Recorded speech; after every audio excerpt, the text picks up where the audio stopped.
tuning in for the 4 o'clock news and politics hour here in downtown Providence. It is a gorgeous Friday. We appreciate your tuning in for some local politics to finish off the week. 3 o'clock, Molly O'Brien had a very powerful lineup of guests. Started off with a mother of a Sandy Hook victim talking about what she is doing with her family moving forward, talking about Pancreatic Cancer Awareness Month, and also a writing competition for young students here in Rhode Island. So Molly O'Brien, if you didn't check out the show, be sure to do so. She had a great lineup of guests, but all politics is local. And my next guest around the corner, Tim Rudd, a Pawtucket City Councilor, is here to talk with us about the transfer station and a few other things going on in Pawtucket. Thanks for coming in today. Hi, Kate. Thank you for having me. I appreciate it. Wanted to bring it right to the viewers because so much is going on right now. With the transfer station very close to literally the Providence line. That's correct, Kate. So talk with us, folks. You're seeing it in the news. You're very active. How did we get to this point right now where we're at in November of 17? So it'd have to go back to about 2012 before I was elected on the city council, and there was a contract signed between the city of Pawtucket and at the time waste haulers to privatize a transfer station. So that state transfer station, which is on Grotto Ave off Mineral Spring, was going to take all the trash, both local and non-local trash, and then it would be brought over to the Johnston landfill. Okay. And talk with us about, where we're at today. Community is up in arms about the proposed location, but let's start with money. I mean, what does the city say that they will benefit from this arrangement, if you will? So basically what the city will receive is a per ton fee. So they'll receive $2 a ton, and then that'll go up over the course of the contract. Previously at the current site, it was owned by the city of Pawtucket, so they were receiving a lease payment and tipping fees. So roughly, if this contract didn't exist and there was no transfer station, the city would lose about $500,000 a year, which is roughly around 12 cents on the tax rate. So where are we right now, Tim? There was just a meeting last week of concerned residents. You talk about the city entering into this agreement. Where are the residents in being able to have a say in what's currently going on in the process? So just going back really quickly, the contract originally with waste haulers, which became Link, expired this past April. So then there was a renewal agreement signed between the mayor and Patsy Sperduto of Link Environmental, because the contract had ended after 5 years. And then about 2 or 3 weeks ago, I had received notification that this agreement was signed back in April. Okay. Upon that point, people in the community, business owners, became alarmed, and then there was a planning commission meeting which got continued, and then there was a neighborhood meeting at Cello's. And talk with us about the community reaction. I've seen photos, folks have sent them to me, about the number of folks who have turned out, who went to the meeting at Cello's about this. How many folks were there, and what was the sentiment in the room? There was probably about 50 to 60 people, both Pawtucket and Providence residents, as well as business owners, the owner of Amanda's Kitchen, Burger King, the car store, Cello's, Dr. Daycare. And the sentiment was that the people do not want this in their backyard. They're very concerned about traffic, safety, and their property values dropping and the businesses going out of business. And, let's talk a little bit about the mayor's reaction. He's not here, but he is the head of the city, and I'm sure he's spoken with constituents about this. What are those conversations like? Is it that they're going to listen to constituents, but they're forging ahead clearly with a contract that has been executed? So actually just last evening, I had a presentation with the mayor, Link Environmental, as well as a couple at-large councilors and State Senator Neza Bush, where they gave us an overview of what they're trying to do. They did tell me that they're looking to reach out to the neighbors, to the community, because they want to balance the amount of money that they can make along with quality of life. And is there any way, when you talk about the neighbors just being opposed, what is the areas that can be of compromise? What are they saying that we can listen to the neighbors, apart from the fact of, okay, we've listened to you, but here's the reality. Are there ways in which the neighbors can, in fact, impact this process?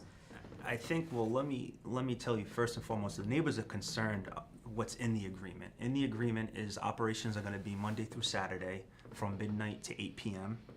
They're going to go from currently 650 tons of trash a day to 2,000 tons of trash a day. They're looking about bringing in about 300 trucks a day. 300 trucks a day. Over the overpass of Smithfield Avenue, around on Nellie Extension Way, and then also Concord Street, which is off Smithfield Avenue. You've got a daycare right there, numerous businesses, homes across the street and next to the street. As far as coming to a compromise, I mean, I don't know if there is. I mean, I met Joe Vinagro yesterday, who just bought Link Environmental, and he was upfront and honest, and I understand he's in a business. He needs to make money, and the way the agreement's set up now, he stands to make a lot of money. I don't know if there's going to be any budging. I can't speak to that because I'm not in the administration, I'm not in negotiations, but I just really feel that the neighborhood does not want it there. It's going to hurt the area, it's going to cripple the area. People are going to leave, people are going to move, businesses are going to become boarded up.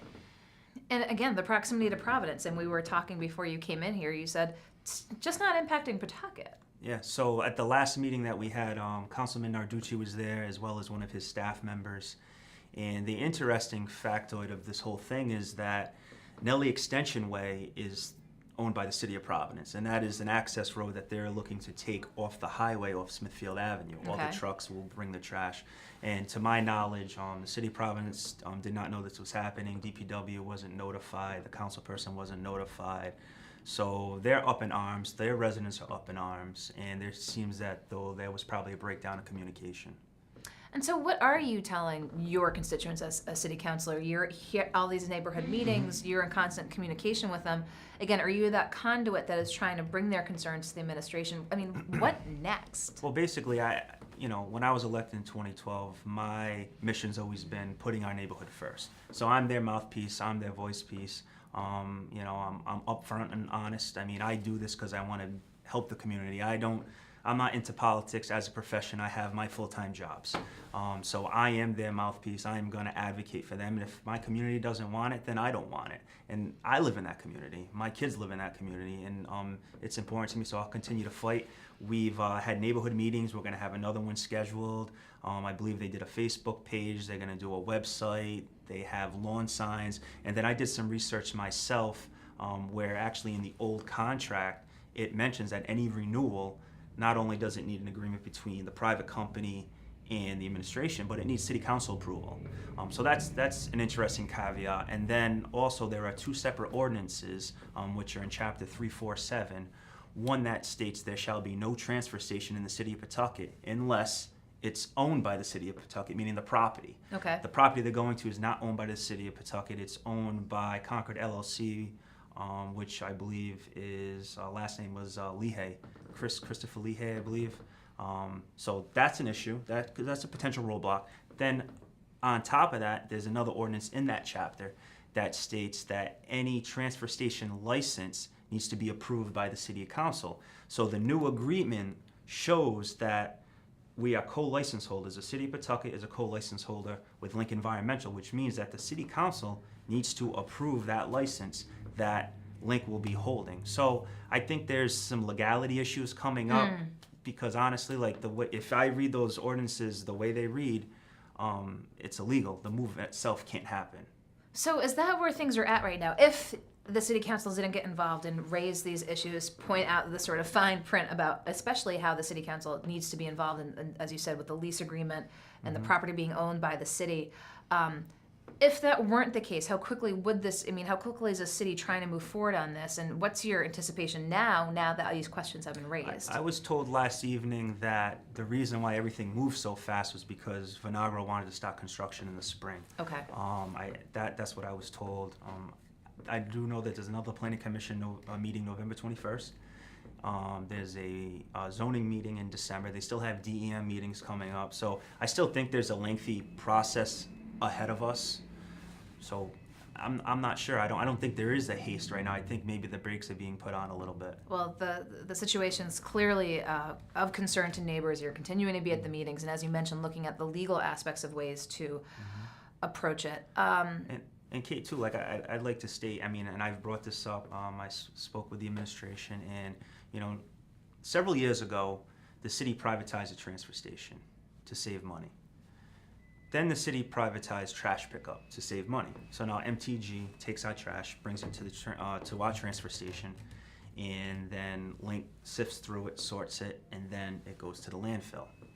So I'm in the belief right now that say, listen, we're not in the trash business anymore. Let's get out of the trash business. I had a good conversation yesterday. I spoke to our commerce director, and she stated that in East Providence with their transfer station, which this is a great idea, they went to a solar panel company, which actually came in, paid for the cleanup and the capping of the facility. So it didn't cost the city a dime. Okay. And now East Providence is making $100,000 a year on the leasing of that parcel. So I think that's a direction we can go. Or if we have to stay in the trash business, let's go from a garbage to green energy. Let's think forward. Let's move forward. And honestly, I know my constituents want us to get out of the trash business. So again, a very hot topic issue in Pawtucket right now, and your constituents that you represent. Another hot topic issue, the Pawtucket Red Sox. Yes. Here we are again. Now we're in November. We've seen the hearings, Senate Finance side. What's your thoughts on how the process has played out to date?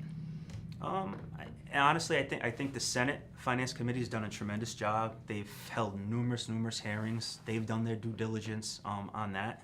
I know that the House has met. Not too long ago, the City Council was asked to approve a resolution, or the talks wouldn't continue. That approval was given to the resolution. I was in the minority on that vote because I felt that there were too many questions that still needed to be answered. I felt that the figures kept changing, and I was very concerned that there was no safety net, there was no backstop for the bonds that the city of Pawtucket was going to take out if the revenue, like Colin Kane said, would take up to 10 years to see in that area around there. That's a great concern of mine. On my side of the Pawtucket, there's people, that live week to week, day to day, paycheck to paycheck. They have difficulty sometimes putting, food on their plate. So for me to sit there and just say, okay, let's bond out $15 million with no safety net, I'm doing a disservice and an injustice to my community. And what do you think? The Senate Finance Chair Conley said, let's see the individual owner's financials. And it's interesting. Here we are in November.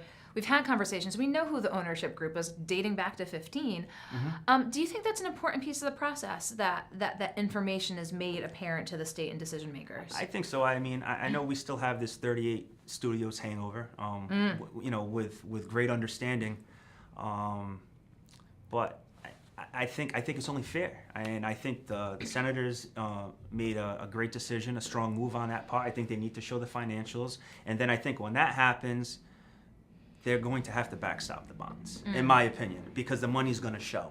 The money's there. We know the type of money that these individuals are making. I think it's only fair if the people are asking for it, then just show it. And speaking of people asking for it, we've done some polling with John Del Vope up at Harvard, trying to get that real pulse as to where the support does or does not lie.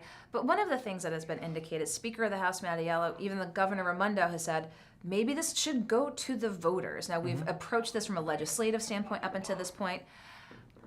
Do you think that there's any potential it could go to the voters? From what I'm hearing, said on the side, just like you, from the speaker, my sense is that it's probably going to go on the ballot. The majority of constituents that I speak to in Pawtucket feel as though that it should be up to the voters. And let me just preface this that, my constituents and myself want to see the Red Sox stay in Pawtucket, but we want to be protected. And the state residents want to be protected. So I think it's a fair ask. If they want to put it on the ballot, then it should be put on the ballot. So I bring you all the way up here from Pawtucket to talk about the hot topic issues that everyone's talking about, from the transfer station to the Pawtucket Red Sox. But while I have you in studio here, as with your counselor hat on, what else is going on in Pawtucket that you want viewers to know about that you're working on in your counselor capacity? Well, right now, some interesting and fun things that are occurring is, what's happening with the potential train station. That'll be coming to my district. We have the Isles Brewery, which is doing a great job. The breweries are everywhere. That's the big thing in the city of Pawtucket. I'm also working hand in hand with Councilwoman Megan Coleman on an affordable housing ordinance, because as the train station comes in, and as this area, which has historically been a lower to moderate income area, we're afraid of gentrification and displacement. So we want to put mechanisms in there so that developers don't displace the residents, and we can have a well-rounded coexisting community from high to lower income people living together. So those are some of the things that we're looking at right now.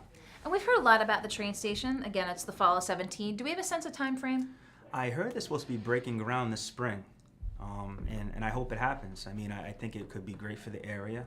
If the money's there, if the backing's there, I hope it happens. It can definitely be a positive impact for the city, an economic boost. There's a lot going on at Pawtucket. Again, right on the line here, the transfer station that folks are talking about, the Pawtucket Red Sox, and as Tim, you mentioned, the train station as well. So I'm sure we'll have you back here in studio. Hey, I just want to say, please, you've got the floor. No, so what I like to say real quickly, I didn't get to mention it before when we were talking about the transfer station.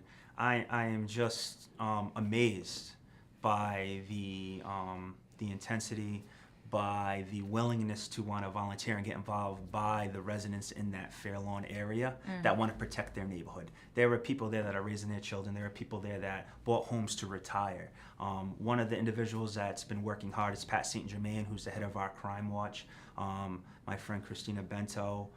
There's many others. The whole FACT group, that whole organization, the business owners. So I just wanted to put it out there that, it's because of the residents that we're having this conversation. And I would say it's not about Tim Rudd, it's about the residents. We've talked before, it was residents who'd reached out to me, and I said, I will get the counselor in to talk about this. So I appreciate your taking the time today. Thank you, Kate. I'll let you go around the corner, and we'll have Thank you you. back in soon. Thank you so Okay, much. take care. Take care.